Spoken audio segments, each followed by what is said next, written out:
आयुर्वेदेषु यत् प्रोक्तं यस्य रोगस्य भेषजं तस्य रोगस्य शांत्यार्थम तेन तेनेवि होम्ये। तो आयुर्वेद के पंचरत्न सार संग्रह का एक वचन है, इसमें यज्ञ से आयुर्वेद को कोरिलेट कर रखा है। यानी कि हम जो भी प्रतिदिन अपने जीवन के अंदर जो रोगों को, बीमारियों को देखते हैं, आयुर्वेद के अंदर तो उनमें औषधियों का वर्णन मिलता ही है, लेकिन आयुर्वेद को यज्ञ से जोड़ करके आज मैं कुछ यज्ञ के बारे में आपको जानकारी देना चाहता हूँ पतंजलि योगपीठ के माध्यम से। और हमारे जितने भी ऐसे जो आयुर्वेद से रिलेटेड जितनी भी संस्थाएं हैं इस भारत के अंदर, अभी उनका थोड़ा सा नजर ना यज्ञ के ऊपर भी जाने लगी है। तो यज्ञ में और हमारे ऋषियों ने क्या बताया है, उन्होंने कहा कि आयुर्वेदेषु यत् प्रोक्तम, यानी कि जिन जिन रोगों के लिए जिन जिन औषधियों का आयुर्वेद के अंदर विधान है, यानी कि जो सूखी औषधियाँ होती है ना, जैसे गिलोय हो गई, फूल हो गए, गुलाब की पंखुड़ियाँ हो गई, बहुत सारे सूखे मेवे हो गए, और कुछ ऐसे फल होते हैं जो हवन के अंदर भी यूज किया जाता है। तो आयुर्वेदेषु यत् प्रोक्तम, यानी कि आयुर्वेद के अंदर जिन जिन औषधियों का जिन जिन रोगों के नाश के लिए विधान बता रखा है, यानी कि जिन जिन का उपचार उनके लिए बताया कि भाई इस दवाई से ये रोगों का शमन हो जाता है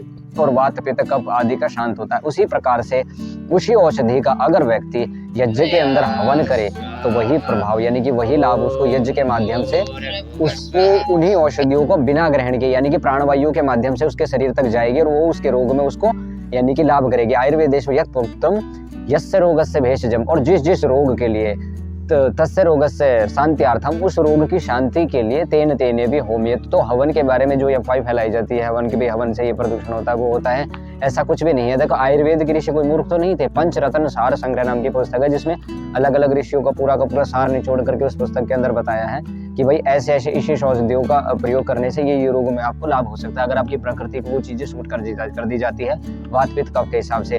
तो ये बहुत ही सुंदर, मुझे तो ये बात बहुत अच्छी लगी और इम्पोर्टेंट भी लगी जीवन में, क्योंकि ये तो एक अच्छी बात है ना कि जिस चीज को हम खा करके प्रयोग में नहीं ला सकते, जैसे कि मान लीजिए हम 1 किलो घी खा नहीं सकते, लेकिन यज्ञ करो आप 1 किलो घी का सेवन कर सकते हो। वैसे तो नहीं कर सकते, लेकिन प्राणवायु के माध्यम से यज्ञ करके आप उसमें बैठ करके अनुलोम विलोम प्राणायाम कर सकते हो, भस्त्रिका प्राणायाम कर सकते हो, कपालभाति प्राणायाम कर सकते हो, तो आपको उससे भी बेनिफिट मिलेगा। यानी कि यज्ञ की, जैसे कि धूम्र हमने किया, यज्ञ का धूम्र के ऊपर। और इसमें एक बात मेरे और भी ध्यान आती है, मान लीजिए आप कोई प्लास्टिक जला रहे हो, कोई प्लास्टिक की बोतल है या फिर किसी प्रकार का कोई अन्य ऐसा मटेरियल है जो प्लास्टिक का या फिर दूसरी धातु का, उसको जलाने से वायु के अंदर इतना प्रदूषण हो जाता है, कई सारे लोगों को टीबी यानी कि हार्ट अटैक, कुछ ऐसे मतलब गंभीर रोगों से उनको पीड़ित होना पड़ता है।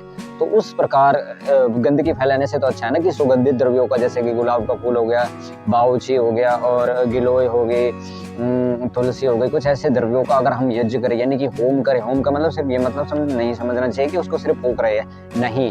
अगर अपने घर के अंदर भी हम अंगारियों के ऊपर उस सूखी सामग्री को, यानी कि जो जड़ी बूटियों से निर्मित शुद्ध है, उसको अगर हम अंगारों के ऊपर लगाते हैं तो हमारे घर में हमारा घर बिल्कुल महक उठता है और उससे हमारे चारों ओर का वातावरण इतना शुद्ध, सात्विक और पवित्र हो जाता है कि आनंद ही आनंद आ जाता है। मन सात्विकता की तरफ तो बढ़ने ही लगता है और मन के अंदर जो काम क्रोध, मतलब जो विकार, हमारे जो विकार होते हैं जिनको अध्यात्म की भाषा में हटाने के लिए बार बार बोला जाता है, तो उनको हम हटा सकते हैं। तो आयुर्वेद के ऋषि भी यज्ञ के बारे में प्रशंसा करते हैं, यज्ञ का वर्णन करते हैं। तो मैं देख ही रहा था यूट्यूब के माध्यम से, मैंने कुछ यज्ञ के बारे में कुछ इंपॉर्टेंट जानकारी मिला, तो यज्ञ दर्शन नाम का चैनल है स्वामी जी का, तो उसके ऊपर मुझे ये थोड़ा ना इंपॉर्टेंट जानकारी मिले, तो मैंने सोचा कि इसको जो भी मुझे देखने वाले या सुनने वाले हैं उनको इसके बारे में बता करके सूचित किया जाए। ऐसा होता है, यानी कि जो चीज जिस रोग में आपको प्रयोग में आती है उसका अगर आप होम करोगे तब भी आपको उसके कंपोनेंट प्राणों के माध्यम से मिल जाएंगे। तो बस मैंने सोचा था कि अगर आपको बात समझ में नहीं आई है ना, तो एक बार मैं बार इस चीज को रिपीट करने की कोशिश करता हूँ।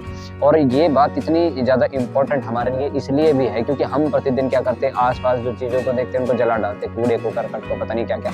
तो जिन अग्निर्वा देवानाम, मतलब इससे पहले मैं बता रहा हूँ, अग्निर्वा देवानाम होगा, यानी कि अग्नि देवताओं का मुख होता है और अग्नि के अंदर जो भी चीज डालोगे वो कई गुना होकर के हमको मिलती है। तो उसके अंदर हमने प्लास्टिक डाली तो प्लास्टिक हमको कई गुना होकर के मिलती है। इसी प्रकार से अगर हम कोई सुगंधित द्रव्य, कोई औषधि, कोई यानी कि कुछ मिष्ठान, कुछ अच्छी चीजें डालेंगे तो वो कई गुना होकर के हमको ही मिलेगी, किसी दूसरे को नहीं मिलेगी।